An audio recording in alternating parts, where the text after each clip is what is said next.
സ്വാഗതം. നടിയെ ആക്രമിച്ച ദിവസം പൾസർ സുനിയെ നിരന്തരം ഫോണിൽ വിളിച്ച ശ്രീലക്ഷ്മി എന്ന സ്ത്രീ ആരാണ്? എന്തുകൊണ്ട് അവരിലേക്ക് അന്വേഷണം പോയില്ല?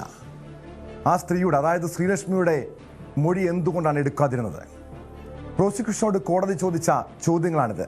ശ്രീലക്ഷ്മിയുടെ സ്വകാര്യത മാനിച്ചാണ് മൊഴിയെടുക്കാത്തതെന്നായിരുന്നു പ്രോസിക്യൂഷന്റെ മറുപടി.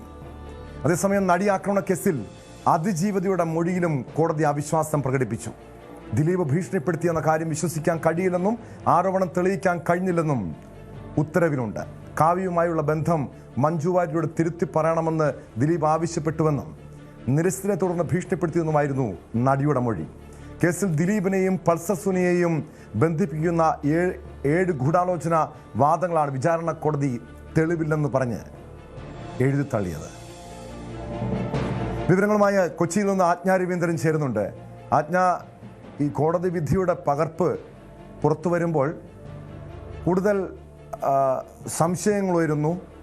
പ്രോസിക്യൂഷൻ്റെ അന്വേഷണത്തിൽ ഈ പ്രോസിക്യൂഷൻ്റെ കണ്ടെത്തലുകൾ, അതോടൊപ്പം അന്വേഷണ സംഘത്തിൻ്റെ ചില നീക്കങ്ങളൊക്കെ സംശയകരമായി തോന്നുന്നുണ്ട്.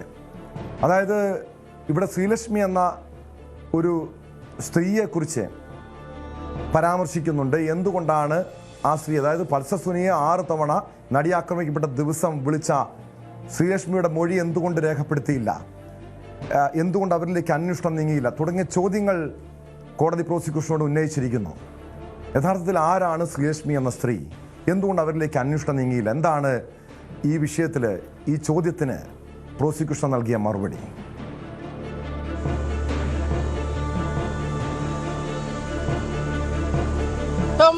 ആദ്യഘട്ടത്തിൽ തന്നെ ഒരു സ്ത്രീയാണ് കൊട്ടേഷൻ നൽകിയിരുന്നതെന്നൊരു അഭ്യൂഹമുണ്ടായിരുന്നു. അത്തരത്തിൽ പൾസർ സുനി തന്നെ നടിയോട് പറയുന്ന സാഹചര്യം ഉണ്ടായിരുന്നു, ഒരു സ്ത്രീയാണ് കൊട്ടേഷൻ നൽകിയത്.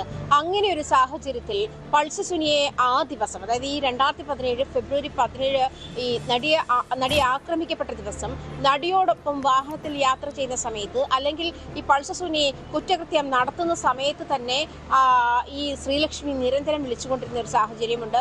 മെസ്സേജുകൾ അയച്ചിരുന്ന സാഹചര്യമുണ്ട്. ഈ നടിയെ ആക്രമിക്കപ്പെട്ട ദൃശ്യങ്ങൾ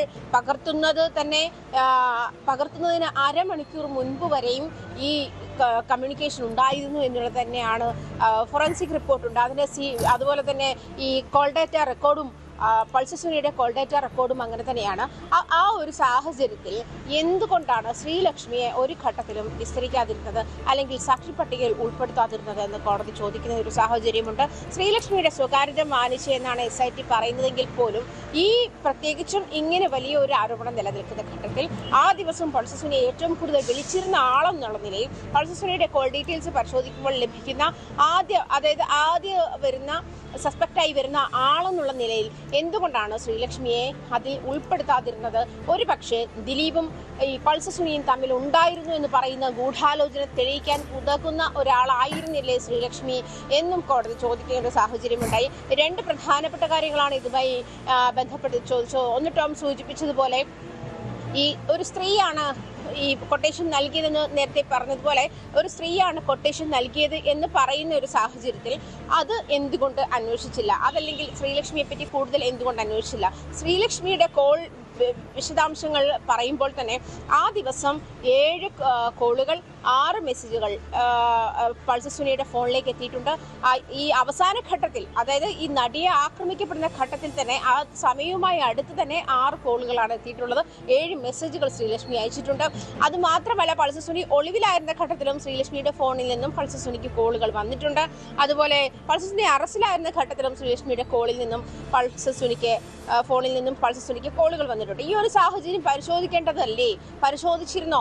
അതല്ലെങ്കിൽ എന്തുകൊണ്ടാണ് ശ്രീലക്ഷ്മി അതിൽ ആ ചിത്രത്തിലേ ഇല്ലാതെ പോയത് എന്നുള്ള കാര്യമാണ് കോടതി പ്രധാനമായും ഉന്നയിക്കുന്നത്. ശ്രീലക്ഷ്മിയുടെ സ്വകാര്യത മാനിക്കുന്നു എന്ന് പറയുമ്പോൾ ചിലപ്പോൾ പൾസർ സുനിയുമായി റിലേഷൻഷിപ്പിൽ ഉണ്ടായിരുന്ന ഒരാളായിരിക്കാം, അതല്ലെങ്കിൽ ഏത് തരത്തിലുള്ള ആളാണെങ്കിൽ പോലും ഇത് കൃത്യമായി നമുക്കറിയാം ഇൻ ക്യാമറ പ്രൊസീഡിങ്സ് ആണ് ഇതുമായി ബന്ധപ്പെട്ട് നടന്നിട്ടുള്ളത്. ഒരു ഘട്ടത്തിലും ശ്രീലക്ഷ്മിയെ വിസ്തരിക്കാനോ സാക്ഷി പട്ടികയിൽ ഉൾപ്പെടുത്താനോ SIT തയ്യാറായിട്ടില്ല എന്നുള്ള പ്രമുഖമായിട്ടുള്ള ഒരു കാര്യമാണ് കോടതി ചൂണ്ടിക്കാണിച്ചിരിക്കുന്നത്. അതേസമയം തന്നെ ടോം സൂചിപ്പിച്ച രണ്ടാമത്തെ കാര്യം, ദിലീപ് തന്നെ ഭീഷണിപ്പെടുത്തി എന്നുള്ള നടിയുടെ പരാമർശത്തിൽ നടിയെ കോടതി അവിശ്വസിക്കുകയാണ്. അതായത് ദിലീപ് തന്നെ ഭീഷണിപ്പെടുത്തി എന്നുള്ളതിന് തെളിവുകളില്ല, അല്ലെങ്കിൽ ഭീഷണിപ്പെടുത്തിയതിന് മറ്റു സാക്ഷികളില്ല, അത് തെളിയിക്കുന്ന ഒരു എവിഡൻറ്റും കോടതിക്ക് മുൻപാകെ പ്രോസിക്യൂഷന് ഹാജരാക്കാൻ കഴിഞ്ഞിട്ടില്ല തുടങ്ങിയ കാര്യങ്ങളാണ് വിധിപ്പകർപ്പിൽ കോടതി പറയുന്നത്. അങ്ങനെയാണ്. അതേസമയം നമുക്കറിയാം ടോം, നേരത്തെ തന്നെ ഈ മൊഴി മാറ്റവുമായി ബന്ധപ്പെട്ടുള്ള വലിയ വിവാദമായതാണ്.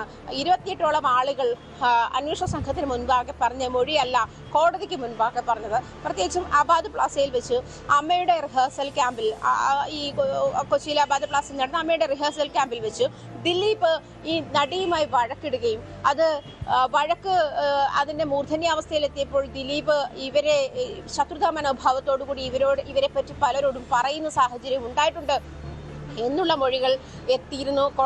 അന്വേഷണ സംഘത്തിന് മുൻപാകെ എത്തിയിരുന്നു. അത് പ്രധാനമായും ബിന്ദു പണിക്കർ, ഭാമ, അതുപോലെ റിമി ടോമി, ഇടവേള ബാബു തുടങ്ങിയ ആളുകളൊക്കെ ഇതുമായി ബന്ധപ്പെട്ടിട്ട് മൊഴി നൽകിയിരുന്ന സാഹചര്യം. പക്ഷേ ഇവരുടെയൊക്കെ മൊഴി കോടതിക്ക് മുൻപാകെ അത്തരത്തിൽ രേഖപ്പെടുത്തിയിട്ടില്ല. പിന്നീട് ഈ അന്വേഷണ സംഘത്തിന് മുൻപ് നൽകിയിട്ടുള്ള മൊഴി മാറ്റി പറയുന്ന ഒരു സാഹചര്യമാണ് കോടതിയിൽ എത്തിയപ്പോൾ ഉണ്ടായിരുന്നത്. അതുകൊണ്ട് തന്നെ അത്തരത്തിലുള്ള കാര്യങ്ങളായിരിക്കും ഒരു പക്ഷേ ഇതിൽ സംഭവിച്ചിട്ടുണ്ടാവുക.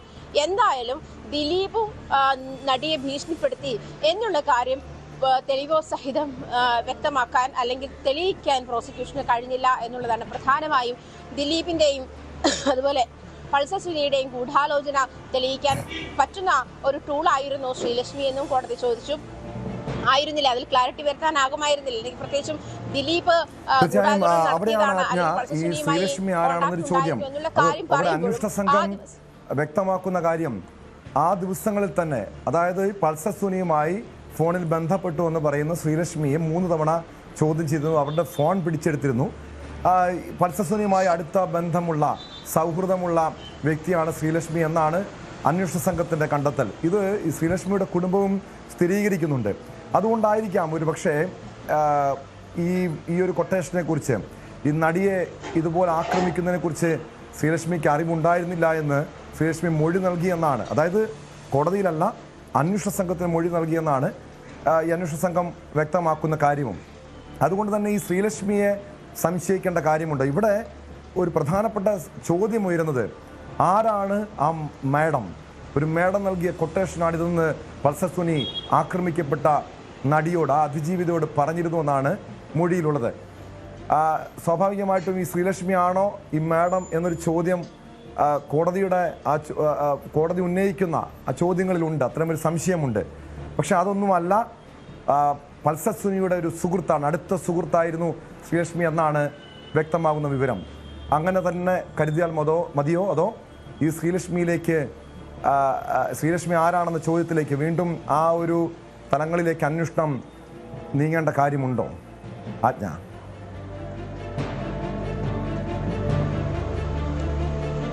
ആദ്യഘട്ടത്തിൽ തന്നെ അന്വേഷണ സംഘം ഇതുമായി ബന്ധപ്പെട്ട്, അതായത് ഫോറൻസിക് റിപ്പോർട്ട് ലഭിച്ചിരുന്ന സാഹചര്യത്തിൽ പൾസർ സുനിയുടെ ഫോണിലേക്ക് ഇത്രയധികം കോളുകൾ ആ ദിവസത്തിൽ വന്ന ഒരു സാഹചര്യത്തിൽ ശ്രീലക്ഷ്മി ആരാണ്, അല്ലെങ്കിൽ ശ്രീലക്ഷ്മിയുടെ പൾസർ സുനിയുമായുള്ള ബന്ധം എന്താണ് തുടങ്ങിയ കാര്യങ്ങളൊക്കെ SIT അന്വേഷിക്കുന്ന ഒരു ഘട്ടമുണ്ട്.